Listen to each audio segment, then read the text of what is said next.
11 বছর পর দেশে ফিরলেন জামায়াতের সাবেক সহকারী সেক্রেটারি জেনারেল ও আইনজীবী ব্যারিস্টার আব্দুর রাজ্জাক। সন্ধ্যা 6:45টায় কাতার এয়ারওয়েজের একটি ফ্লাইটে শাহজালাল আন্তর্জাতিক বিমানবন্দরে পৌঁছান তিনি।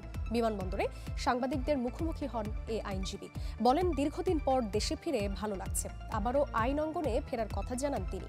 এ সময় জুলাই বিপ্লবে শহীদদের প্রতি শ্রদ্ধা জানিয়ে বলেন, যুদ্ধ এখনও শেষ হয়নি। দেশের সার্বভৌমত্ব, গণতন্ত্র ও অর্থনৈতিক উন্নয়নে সবাইকে ঐক্যবদ্ধ থাকার আহ্বান জানান প্রবীণ এই আইনজীবী। 2013 সালের 12 ডিসেম্বর জামায়াত নেতা কাদের মোল্লার ফাঁসি কার্যকরের 5 দিন পর 17 ডিসেম্বর দেশ ত্যাগ করেন ব্যারিস্টার আব্দুর রাজ্জাক।